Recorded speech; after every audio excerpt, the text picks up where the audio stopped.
नाज़रीन अस्सलाम वालेकुम, आप देख रहे हैं सियासी टीवी। कौमी खबरनामे में आप सबका इस्तकबाल है। मैं मोहम्मद सिद्दीक। सबसे पहले सुर्खियों पे एक नज़र डालते हैं। ज़बरदस्त हंगामों के बीच वक्फ तरमीम बिल लोकसभा में पेश। वक्फ बिल का मकसद मजहबी इमलाक को निशाना बनाना नहीं, अक़लियती उमूर के वज़ीर किरण रिजिजू का दावा।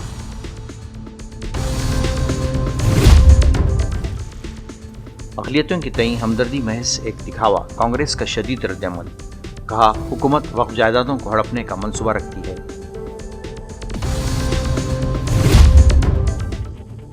बिल भाईचारे के माहौल को नुकसान पहुंचाने की साजिश, अपोजिशन का रद्दअमल। कहा, हुकूमत का मकसद अक़लियतों को तक़सीम करना और उनके हुकूक सल्ब करना है।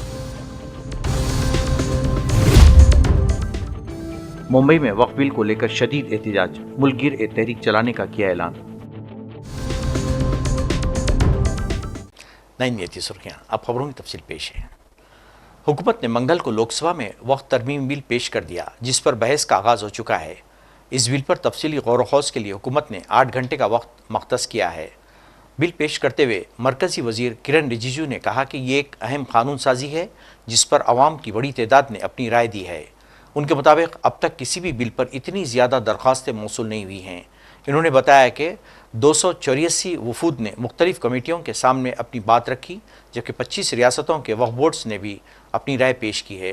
रिजिजू ने मजीद कहा कि पॉलिसी साजों, माहिरीन, दानिशवरों से भी कमेटी के सामने अपने सिफारिशात रखे हैं।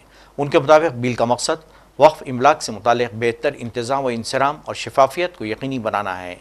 इन्होंने उम्मीद ज़ाहिर की कि मुस्बित सोच के साथ इख्तिलाफ करने वाले भी इस बिल की हिमायत करेंगे। विधेयक की व्याप्ति की समिति कर सकती है। विगत में कई संयुक्त समितियों ने विधेयकों में ऐसे संशोधन किए हैं। श्री किरण रिजिजू जी।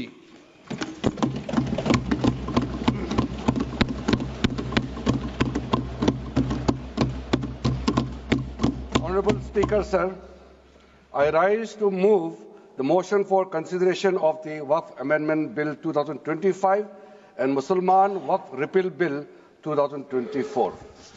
अध्यक्ष महोदय जी, आपने जो रूलिंग दिया है, जेपीसी के बारे में जिक्र किया है, उसी के साथ साथ जुड़ते हुए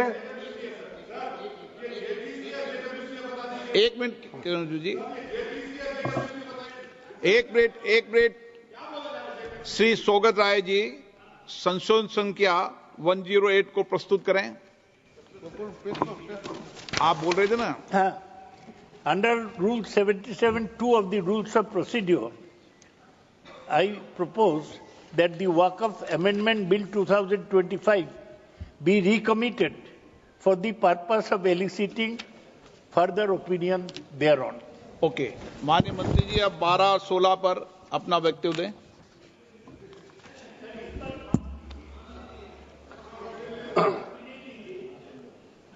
आपका जो जब मैं ओपनिंग करूंगा उसका भी जवाब आएगा और बाकी अमेंडमेंट तो आखिरी में आता ही है।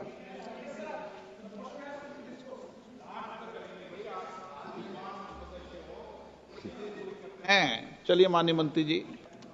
माननीय अध्यक्ष महोदय, हम सबको बहुत डिटेल में जाने का भी आवश्यकता नहीं है। कमेटी के बारे में उसका जिक्र काफी हो चुके हैं, लेकिन मैं इतना कहना चाहता हूं कि जो कमेटी इस बार दोनों सदन लोकसभा राज्यसभा मिला करके ज्वाइंट कमेटी में वक्फ अमेंडमेंट बिल पे जो चर्चा हुई है, आज तक भारत के संसदीय इतिहास में इतना व्यापक रूप से चर्चा, कंसल्टेशन और समय कभी नहीं दिया है। इसलिए मैं जो ज्वाइंट कमेटी में जितने मेंबर्स दोनों सदनों के लोकसभा और राज्यसभा में जो सदस्य उस कमेटी में थे, मेरे तरफ से सरकार की ओर से मैं धन्यवाद देता हूं, अभिनंदन करना चाहता हूं। अध्यक्ष महोदय जी, लोकसभा में वक्फ तरमीम बिल पर बहस के दौरान कांग्रेस रहनुमा गौरव गोगोई ने भी बीजेपी पर सख्त तनकीद की। इन्होंने वक्फ तरमीम बिल की मुखालिफत करते हुए कहा कि बीजेपी मुसलमानों के मफादात की बात कर रही है, लेकिन चंद रोज़ कबल ईद पर सड़कों पर नमाज की इजाज़त नहीं दी गई। इन्होंने बिल को गुमराहकुन करार दिया। इन्होंने हुकूमत से सवाल किया कि लोकसभा में कितने अरकान पार्लियामेंट अक़लियती तबके के हैं।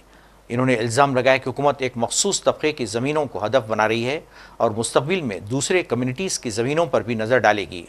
गोगोई ने मज़ीद कहा कि यह बिल कानूनी मसाइल में इजाफा करेगा और भाईचारे के माहौल को नुकसान पहुँचाने की साजिश है। उनके मुताबिक हुकूमत का मकसद अक़लियतों को तकसीम करना और इनके हकूक़ को महदूद करना है। जब आदरणीय मंत्री महोदय बोल रहे थे, आपने विपक्ष से किसी को भी पॉइंट ऑफ ऑर्डर उठाने का अवसर नहीं दिया। मंत्री महोदय बिना किसी पॉइंट ऑफ ऑर्डर के बिना उन्होंने अपनी बात रखी। वही संरक्षण आप मुझे दे, मैं वही अपेक्षा करता हूं। मंत्री महोदय ने अपनी पूरी बात रखी, आपने उनको कुछ नहीं कहा। उन्होंने राजनीतिक आरोप लगाए, उन्होंने हाउस को मिसलीड किया, आपने सुना। वही संरक्षण एक बात है गौरव जी, आप हमेशा सदन पर ये कैसे आरोप लगा सकते हैं कि आपने उनको कुछ नहीं कहा? मैंने फिर कहा आपको, इस सदन में, प्लीज बैठिए, इस सदन में संसदीय व्यवस्था के अनुसार सबको समय आवंटित होता है। आवंटित दल का माननीय सदस्य अपनी बात रख सकता है। जब मैंने व्यवस्था दे दी कि कोई माननीय सदस्य बोलेगा, उसके बीच में आज शून्यकाल पॉइंट ऑफ ऑर्डर नहीं दिया जाएगा तो नहीं दिया जाएगा। माननीय गौरव गोगोई अध्यक्ष, देखिए शुरू हो गया सर, आप दे रहे अनुमति, आप अनुमति दे रहे हैं सर। आपने हमें अनुमति दी, आपने अनुमति दी हमें। एक मिनट बैठिए। हमारे सर, इन्होंने हम शांति से सुनेंगे। अरे सुनो, ये अपना भाषण देने से पहले इन्होंने मिसलीड किया बोला। आप सर, ये कोई तरीका सर? एक मिनट बैठिए।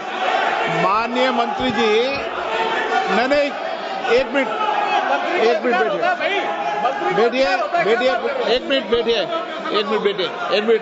बैठिए। ठीक है, बैठिए। मैंने माननीय मंत्री जी को आपके भाषण के टोकने के लिए अलाउ नहीं किया है।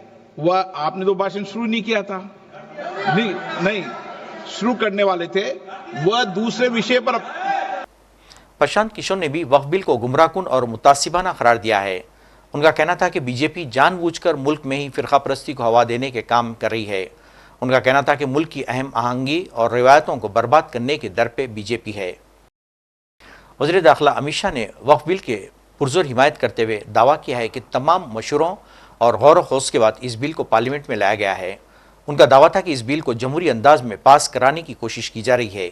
इन्होंने इल्ज़ाम लगाया कि कांग्रेस ने माजी में किसी भी किस्म के कानून या कानून में तरमीम के लिए जमहूरी तरीक़ा नहीं अपनाया और अपनी कमेटियां बनाकर कानून मंजूर करवा लिए गए हैं। माननीय सदस्य ने जो पॉइंट ऑफ ऑर्डर उठाया है, मैं इसके हार्द को सदन के सामने रखना चाहता हूं। भारत सरकार की कैबिनेट ने इस बारे में एक बिल अप्रूव कर सदन के सामने रखा। आपके द्वारा ये बिल जॉइंट पार्लियामेंट्री कमेटी को दिया गया, जिसका विपक्ष का भी बड़ा आग्रह था। कमेटी ने इस पर सुविचारित रूप से अपना मत प्रकट किया। वो जो मत प्रकट हुआ, वो मत फिर से कैबिनेट के सामने गया। कमेटी के जो सुझाव थे, ये भारत सरकार की कैबिनेट ने स्वीकार किए और अमेंडमेंट के रूप में किरण रिजिजू जी लेकर आए। ये तभी होता है जब ये ऑफिशियल अमेंडमेंट कैबिनेट की अनुमोदन के बगैर आता है। मान्यवर, मैं नहीं मानता इसमें कोई पॉइंट ऑफ ऑर्डर है और आपका ही आग्रह था कि कमेटी ज्वाइंट पार्लियामेंट्री कमेटी बने। अगर कमेटी ने कोई बदलाव ही नहीं करने हैं तो ये कांग्रेस जैसी कमेटियां नहीं, हमारी लोकतांत्रिक कमेटी है मान्यवर, जो दिमाग चलाती है। कांग्रेस के जमाने में कमेटियां होती थी जो थप्पा लगाती थी। हमारी कमेटी चर्चा करती है, चर्चा के आधार पर विचार करती है और परिवर्तन करती है। अगर परिवर्तन को स्वीकार ही नहीं करना है तो कमेटी काहे को लिए है भाई? कांग्रेस जनरल सेक्रेटरी केसी वेणुगोपाल ने इस बिल पर शदीद एतराज करते हुए कहा, बिल को जिस तरह से पार्लियामेंट में पेश किया गया है वो जमहूरियत को बुलडोज करने के मुतरादिफ है। उनका कहना था कि बिल की पेशकशी ऐवान के क़वायद की सरी खिलाफ वर्जी है। This type of bill, when you are bringing it to the House, at least the members has to have the power to give amendments. Yesterday, what happened, sir? This bill has been brought into the notice of member only afternoon, around afternoon. Then the amendment time will be ceased till 3:30. Then how can the members who move amendments, sir? This is basically you are actually bulldozing the legislation, sir. This type of legislation bulldozing is not happened in this house, sir. Sir, members has to go. Why that, sir? You need to give time for amendment, sir. Sir, there are several provisions to be given amendment. There is no time at all. Okay. आप सुनिए।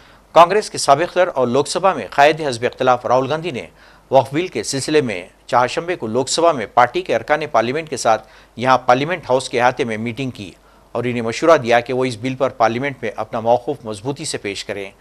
कांग्रेस अरकान parliament की ये meeting, जिसकी सदारत राहुल गांधी ने की, सुबह तकरीबन 9:30 बजे शुरू हुई और 1 घंटे से ज़्यादा देर तक जारी रही। बाद अज़ां तमाम मेंबरान पार्लियामेंट लोकसभा की कार्रवाई में हिस्सा लेने के लिए ऐवान की तरफ चले गए। ये मालूमात देते हुए राहुल गांधी ने कहा कि आज ऐवान की कार्रवाई शुरू होने से पहले ही मैंने पार्लियामेंट हाउस एनेक्सी में कांग्रेस पार्लियामानी पार्टी के तमाम लोकसभा मेंबरान पार्लियामेंट के साथ मीटिंग की। इस दौरान वक्फ बिल पर कांग्रेसी पार्टी के मौक़िफ़ को मजबूती से पेश करने पर बातचीत हुई है। कांग्रेस रुकने पार्लियामेंट इमरान प्रतापगढ़ी काला कुर्ता पहनकर पार्लियामेंट पहुंचे और अंग्रेजी में वक्फ बिल नामंजूर की तख्ती उठाकर एहतजाज किया। इस मौके पर इन्होंने कहा कि यह बिल अक़लियतों के हुकूक़ पर हमला है और हम इसे कबूल नहीं करेंगे। आरजेडी के सीनियर रहनुमा और रुकने पार्लियामेंट मनोज झा ने भी बिल की मुखालिफत करते हुए कहा, जब अक्सरियत मिलती है तो बाज़ औक़ात हुकूमत ख़त्म हो जाती है। किसान क़वानीन की तरह इस बिल को भी जल्दबाजी में लाया जा रहा है और इसका अंजाम भी वही हो सकता है। जो आप माथे पर पट्टी पहन के आए, अब मुझे लगता है देश के हर शांति प्रिय व्यक्ति को अपने माथे पर यही लिखवा करके चलना पड़ेगा, तभी सरकार मानेगी, तभी सरकार लोकतंत्र में प्रतिरोध की भाषा को समझेगी। वक्फ बिल को पार्लियामेंट में पेश करने से पहले मुंबई में उलमाए कराम और आयमा की एक हंगामी मीटिंग हुई। इस मीटिंग में कहा गया है कि वक्फ बिल 2024 को लेकर मुल्क में जिस तरह की हंगामाराई हुई है वो बहुत तशवीशनाक है। खासकर हिंदुस्तान के मुसलमानों के लिए ये करो या मरो की सूरत-ए-हाल है, क्योंकि इस बिल के ज़रिए जानबूझकर मुसलमानों की इमलाक को लेने की कोशिश की जा रही है।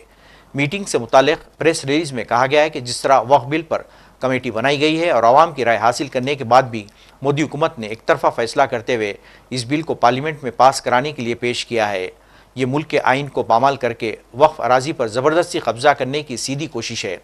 इस सिलसिले में मंगल यानी 21 अप्रैल को रज़ा एकेडमी मुंबई की हांडीवाली मस्जिद में फौरी असर से उलमाए कराम, इमामों और मदरसों के असातिज़ा की एक हंगामी मीटिंग बुलाई और इस बिल के खिलाफ आवाज़ उठाने की अपील की। वक्फ तरमीम बिल को वक्फ जायदादों के खिलाफ बीजेपी हुकूमत की एक खतरनाक साजिश करार देते हुए यूपी में कांग्रेस के रहनुमा इमरान मसूद ने कहा कि यह बिल मंजूर हो जाता है तो फिर पूरे मुल्क में एक खतरनाक सूरत-ए-हाल पैदा हो जाएगी और मुसलमानों की मस्जिदों, ईदगाह, कब्रस्तान और दीगर वक्फ जायदादों के साथ जो हाल किया जाएगा इसका तस्वुर भी नामुमकिन है। देखिए, हम लोग डिस्कशन करने के लिए तैयार हैं, लेकिन मैं आपको सत्यता कुछ बताना चाहता हूँ। जो बार बार सरकार कह रही है कि मुसलमानों को कुछ नहीं बिगड़ेगा, वक्फ बाय यूज़र जो इन्होंने हटाने का काम किया है और कह रहे हैं कि हमने नहीं हटाया, उसके अंदर प्रावधान कर दिया कि कोई भी संपत्ति जो सरकारी हो, जिसके अंदर सरकारी हिस्सेदारी हो या विवादग्रस्त हो, उस संपत्ति को जब तक वक्फ नहीं माना जाएगा वो एक डेजिग्नेटेड ऑफिसर को उसकी जांच दी जाएगी और जब तक उसकी जांच नहीं होगी वो तब तक विवाद संपत्ति वक्फ की नहीं रहेगी। उत्तर प्रदेश सरकार ने, इससे बड़ा उदाहरण नहीं दे सकता, उत्तर प्रदेश सरकार ने 78% प्रॉपर्टी 14,500 हेक्टेयर में से लगभग 11,500 हेक्टेयर लैंड सरकारी घोषित कर दी, जिसके अंदर खानकाएं, ईदगाहें, मस्जिदें और कदीमी मस्जिदें 400, 500 साल पुरानी मस्जिदें भी शामिल हैं, उनको सरकारी संपत्ति घोषित कर दी। और अब ये अधिकार चला जाए डेजिग्नेट, इस कानून के बाद डेजिग्नेटेड ऑफिसर के पास, वो तय कब करेगा उसकी कोई समय सीमा नहीं है कि वो कब तय करेंगे। तो ये जो विवाद की स्थिति पूरे देश में खड़ी होनी है, ये बहुत खतरनाक है और ये पूरी तरीके से संविधान के धारा 14, धारा 16, धारा 25 के ऊपर ओवरलैपिंग है और संविधान के साथ पूरी तरीके से मजाक करने का काम किया जाए। जम्मू कश्मीर के वज़ीर आला उमर अब्दुल्ला ने 1 अप्रैल को श्रीनगर में बस खिदमात SRTC ख़वातीन के लिए मुफ्त आगाज़ किया। इसका मकसद पूरे खित्ते में ख़वातीन के लिए महफूज और काबिल रसाई ट्रांसपोर्टेशन कायम करना है। ये काम करने वाली ख़वातीन तालिब इल्मों और दीगर मुसाफिरों को उनके सफ़री बोझ को कम करके फ़ायदा पहुँचाना है। ये खित्ते के अंदर अवामी नक़्लो अमल में ख़वातीन की हिफाजत और रसाई को बढ़ाने की जानिब एक अहम कदम है। ये जो इनॉग्रेशन हो रही है ये उमर अब्दुल्ला साहब ने की है वुमेन्स के लिए फॉर मतलब फ्री बस के लिए। हम इनका बहुत ज़्यादा शुक्रगुजार है कि इन्होंने हमारे लिए वुमेन्स के लिए फ्री बस का इंतजाम किया है। तो हम मतलब उनके लिए बहुत ज़्यादा शुक्रगुजार है। उमर अब्दुल्ला साहब ने हमारे लिए इतना कुछ सोचा, मतलब वुमेन्स के लिए इन्होंने स्मार्ट सी बस का इंतजाम किया। कितना फायदा मिलेगा लेडीज को? बहुत ज़्यादा फायदा मिलेगा। हम मतलब बहुत ज़्यादा फायदा मिलेगा। मतलब अगर कोई बस मतलब अगर कोई होगा जिसके पास पैसे नहीं हो सकते हैं वो भी इसमें चढ़ सकते हैं। हमें बहुत ज़्यादा अच्छा लग रहा है क्योंकि ये मतलब ये इस ऐसी बात की इनॉग्रेशन हो रही है मतलब वुमेन्स के लिए फ्री बसेस। अब बताएंगे कि इसका क्या फ़ायदा है। इसका एक ही फ़ायदा है जिसके पैसे नहीं होंगे मतलब वो इस बस में चढ़ सकता है। एंड पहले वुमेन्स के लिए मतलब ओवरलोड में मतलब उसमें मेल्स भी आते थे, वो मतलब वुमेन्स के लिए मतलब सेफ नहीं था। अब मतलब वुमेन्स के लिए जो ये फ्री सर्विस है बहुत ज़्यादा मतलब ये है एडवांटेज बहुत सारा है वुमेन के लिए क्योंकि मतलब सेफली मतलब वो ट्रैवल कर सकती है हर कई जगह इस बस में। कितना फायदा मिलेगा लेडीज को? बहुत ज्यादा फायदा क्योंकि पहले वुमेन के लिए मतलब एक चीज है वो सेफ होनी चाहिए। मतलब जब ओवरलोड में बसेस में ओवरलोड होता है तब वुमेन अनसेफ होती है। आपको पता है उमर अब्दुल्ला ने इलेक्शन में वादा किया था और पूरा हाँ उन्होंने वादा किया था और आज उन्होंने पूरा कर दिया। हम उनका बहुत शुक्रगुजार। बहुत अच्छी तरह से हमें बहुत अच्छा लगा कि हमारे लिए इतनी रेस्पेक्ट हुई। अच्छा लगा सारा कुछ।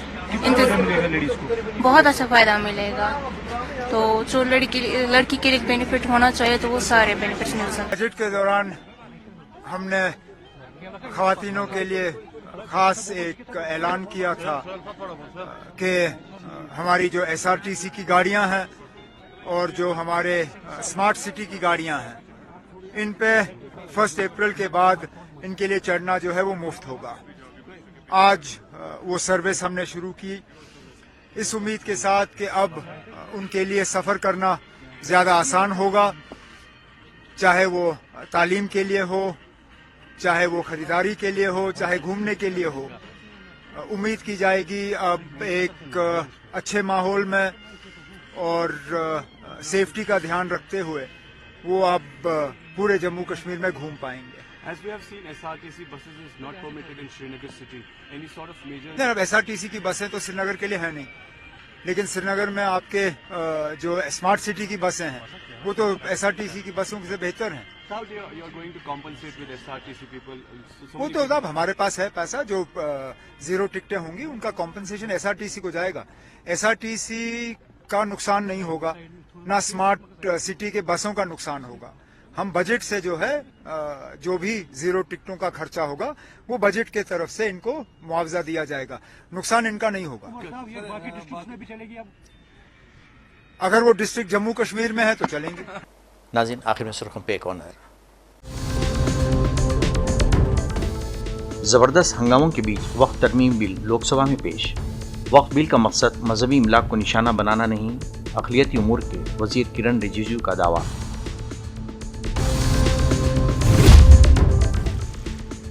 अक़लियतों के तईं हमदर्दी महज एक दिखावा, कांग्रेस का शदीद रद्दअमल। कहा, हुकूमत वक्फ जायदादों को हड़पने का मंसूबा रखती है।